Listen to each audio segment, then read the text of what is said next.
안녕하세요. 제교관입니다. 강철부대 8화 4강 토너먼트를 시작으로 리뷰를 좀 준비했고요. 이 특수부대 UDT HID 707이 토너먼트를 하는데, 일단 두 가지 미션이죠. 마약 소탕 작전과 보호 캠프를 가지고 이 특수부대가 선택할 수 있는 선택권이 주어지는데, 제가 볼 때는 일단 UDT와 미 특수부대 요원들이 해상 배테러 작전에 좀 더 익숙하기 때문에 선박에서 마약 소탕 작전을 하는데 좀 더 유리할 것이다 라고 예측을 좀 할 수 있을 것 같고요. 보급 캔구는 전 부대가 다 체력적으로 우수한 요원들이기 때문에 우위를 가리기 힘들 것이다. 단 중간에 이제 부상자가 있었죠. 그래서 그러한 인원들이 변수다 라고 말씀드릴 수 있을 것 같아요. 볼까요? 마약 소탕 작전에서 보면 선박도 선박이지만 그 항만에 위치한 크레인을 이용해서 CQC 전술을 묘사할 수 있도록 그러한 세팅을 좀 했더라고요. 그러한 부분은 스텝진 입장에서도 높은 점수를 드릴 수 있을 것 같다는 생각을 했고요. 단지 미 특수부대와 정보사 HID 요원들이 하는 마약 소탕 작전에서는 충상 개수는 유효하되 타임어택이 적용되지 않는 그런 룰이 정해졌더라고요. 제가 볼 때는 한국군들보다 미군들이 확실히 스피드가 있습니다. 전반적으로 그런 거에 특화되어 있기 때문에 같은 조건으로 아무래도 미 특수부대가 유리하다 보니까 그러한 부분을 좀 감안해서 제한시간 20분 안에만 들어오면 된다라고 일단은 룰을 정한 것 같은데, 이것도 뭐 케이스 바이 케이스라 일단은 좀 더 지켜보죠. 자, 카즈 요원도 작전 수행 시 안전보다 속도를 선택하는데 라고 얘기하죠. 미 특수부대 요원들은 거의 속도전입니다. 속도전. 그래서 이제 본인 안전을 무시하다 보니까 좀 더 사망사고도 많은 것도 사실인데, 뭐 그거는 임무 수행별로 부대 역할과 특성에 따라 약간 상이하기 때문에 어느 게 맞다라고 할 수는 없어요. 하지만 일단은 임무 수행이 우선이고 본인의 총상은 조금 2순위로 놓는 그런 거에 익숙하다 보니까 미군들은 아무래도 스피드에 특화되어 있다라고 말씀드릴 수 있을 것 같아요. 단 타임 어택은 없으나 라고 얘기했죠. 그러다 보니까 이제 미군들이 조금은 불리할 수 있는 조건이 될 것이다. 20분 안에만 들어오면 탈락은 면할 수 있는 그러한 룰이 정해졌죠. 보통 이런 선박에 들어가게 되면 선박 구조도부터 분석을 합니다. 아무리 익숙하다고 해도 새로운 선박에 대해서는 격실별로 상이하기 때문에 그런 부분이 HID보다는 유리하겠으나 많은 변수가 있을 것이다 라고 말씀드릴 수 있을 것 같아요. 자, 상황에 따라 유동적으로 포지션 변경, 이 부분은 정말 높게 사야 됩니다. 왜냐하면 거의 한국군들은 포지션을 본인이 포인트맨 또는 후방 초크면 임무 시작과 동시에 끝까지 갑니다. 근데 이러한 부분을 계속 롤플레이라고 하죠. 본인의 역할을 계속 변경하면서 멀티플레이어로 역할 임무 수행을 할 수 있는 이 능력은 능력을 배가시킬 수 있는 좋은 포인트다 라고 말씀드릴 수 있을 것 같고, 참고로 이제 포인트맨이 사망할 확률이 가장 높습니다.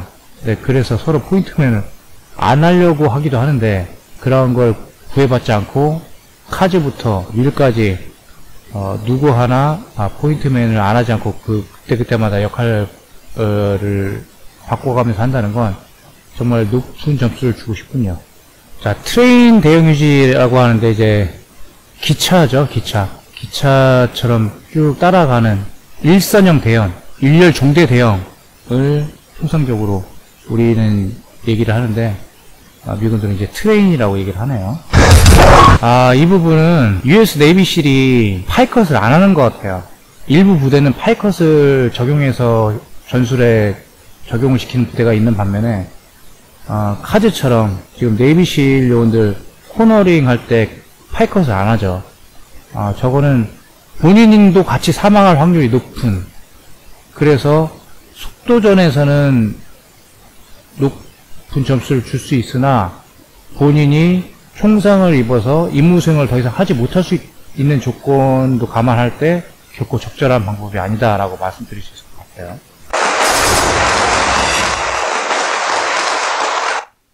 자, 갑자기 몸을 피하는 윌, 기능 고장 일어났죠. 기능 고장 일어났으면 이동하면서 탭랩뱅 해야 됩니다.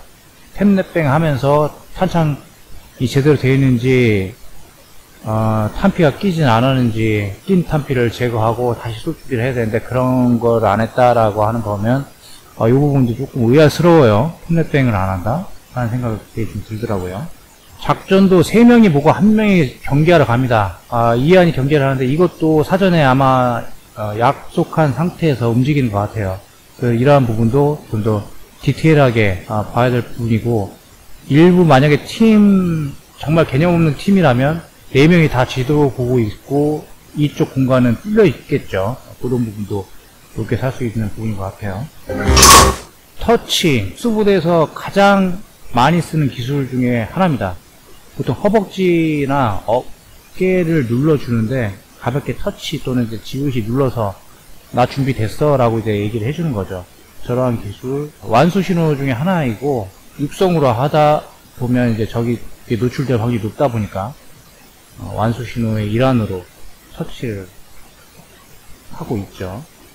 이 선박이 대부분 공간이 협소합니다. 그러다 보니까 이 선박에 들어가는 요원들이 갖고 있는 화기들은 가급적이면 충렬이 길지 않은, 그래서 미 특수부대원들은 대부분 충렬이 짧은 화기를 사용하고 있죠. 그 중에 유명한 화기가 노브스키 화기이기도 하고요. 그와 같은 충렬이 짧은 화기를 많이 사용하고 있는 거 참고하시면 좋을 것 같아요.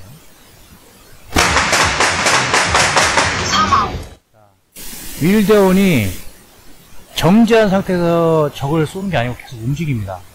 적도 조준하기 힘들게. 저런 부분은 평소에 우리 군도 좀 많이 배워야 되는 기동 사격 중에 한 방법이다. 대부분의 한국 특수부대 요원들은 그 자리에 정지해서 움직이는 적을 쏘거나 정지한 적을 쏘려고 많이 노력을 해요. 근데 윌대원은 몸에 뱉죠. 본인도 움직이면서 적을 사살하려는 노력을 합니다. 저 같은 기동 사격은 정말 필요한 부분이고, 숙련되지 않으면 실제 상황에서 나오기 힘든 사격법이다 라고 말씀드릴 수 있을 것 같아요. There's a little bit different principle on, Green Beret or Sith or other elements. 자, 그린베러와 네이비실의 전술 차이가 있습니다. 여기서 제가 전략과 전술에 대해서 한번 말씀드릴게요. 전략은 군이나 국가에서 하는 그런 부분은 큰 의미에 대해서 전략이라고 하고요. 전술은 이런 소부대 인원들이 트레인이라는 기술을 사용하거나 아니면 롤플레이를 하면서 계속 임무 수행을 포인트맨을 바꾸는 이런 걸 전술이라고 하거든요. 그래서 약간 전술과 전략의 차이는 있다. 그래서 전략이 탁월하다면 전술이 좀 부족해도 승리를 할 수 있으나, 전술이 아무리 탁월해도 전략이 부족하면 전투에서 승리할 수 없는 그런 부분이 있다는 거 짚고 넘어가고 싶고요. 여기서 지금 이안이 미 특수부대 그린베러와 네이비실은 분명히 전술 차이가 좀 있다라고 언급을 했죠. 좀 더 볼까요? They may flood a room as fast as possible, but at the same time, for us, specifically SEALs, we would not rush. We will not rush. 이렇게 돌진하지 않아요. 이 부분은 부대의 약간 특성이라고 봐야겠죠. 지금 윌대원은 최초의 포스리컨 미해병대 쪽에 근무를 했다가 주로 그린베러와 스와트 팀 경찰특공대 쪽에서 임무 수행을 했습니다. 거기에 특화되어 있는 친구고요. 이안 같은 경우는 네이비실에서만 오로지 근무를 했기 때문에 본인 스타일하고 좀 안 맞는 거예요. 특수부대 인원들이 한 부대가 아닌 이렇게 혼합된 팀이 구성이 되면 이러한 부분이 많이 걸리게 됩니다. 본인 스타일, 부대의 스타일이 익숙해져 있기 때문에 이렇게 갑자기 급조된 팀이 섞여 있다 보면 아무래도 임무 수행하는데 스트레스를 많이 받을 것이다 라고 말씀드릴 수 있을 것 같아요. 다시 말해서 미 특수부대는 하나의 부대의 팀이 구성되지 않았기 때문에 다른 한국군 특수부대보다 변수가 이런 부분에서 나올 수가 있다 라고 짚어볼 수 있겠네요. 자, 아무래도 공간이 선박 내에서보다는 광활하다 보니까 팀원들도 간격을 좀 벌려서 대응을 갖추는 그러한 형태를 볼 수가 있죠. 이렇게 양쪽 공간이 넓은 통로를 이동할 때는 2열 중대 대형으로 보통 진입을 합니다. 지금 인원이 많지 않기 때문에 한 명씩 좌우측에서 코너링 하면서 진입을 하려고 시도하고 있죠. 30초 만에 컨테이너 구간 클리어한 빅스고요. 스피드 면에서는 정말 높게 살 만한 전술 작전이었다라고 말씀드릴 수 있을 것 같은데, 총성 페널티를 전혀 고려치 않은 작전이었다라고도 말씀드릴 수 있을 것 같아요. 그래서 그 총성 페널티 때문에 변수가 될 것이다라고 예측이 되네요. 자, 윌 대원이 사용한 저 브리칭 도구가 가장 전형적인 브리처들이 사용하는 도구입니다. 그래서 저런 걸 가지고 대회에서도 문을 부수는 롤플레이를 좀 많이 하고 있고요. 실전에서도 저런 브리칭 도구를 사용해서 문을 부수고 들어가는 그런 걸 많이 볼 수 있죠. 자, 마약 수탕 작전 1라운드가 종료됐고요. 이 부분 좀 말씀드릴게요. Good job overall. 자, AAR이라고 하는데 사후강평이죠. 다수의 부대가 하고 있긴 하나 미군들처럼 이렇게 많은 시간을 투자해서 하질 않고 있다는 생각을 좀 했어요.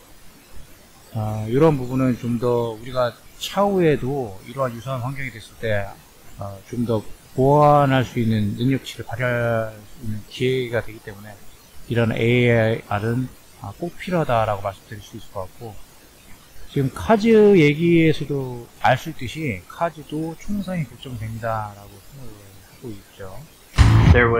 We came out way. 자, 다만 좀 아쉬운 건 급했다는 거다. 이거는 이제 부대의 성향과 익숙해진 거에 따라서 실전에서 나타나는 성격이기 때문에 뭐가 맞다 틀리다라고 할 수가 없지만, 일단은 3명이 네이비고 1명이 암이기 때문에 이러한 카즈가 팀장으로서 그런 얘기를 할 수 있다라고 생각이 좀 들어요. 아무튼 총상이 가장 관건이다 라고 말씀드릴 수 있을 것 같아요. 훈련 이후에는 사후평까지 함으로써 모든 게 마무리되는 그런 시스템으로 가야 된다라고 말씀드리면서 강철부대 8화 리뷰를 마치겠습니다. 감사합니다.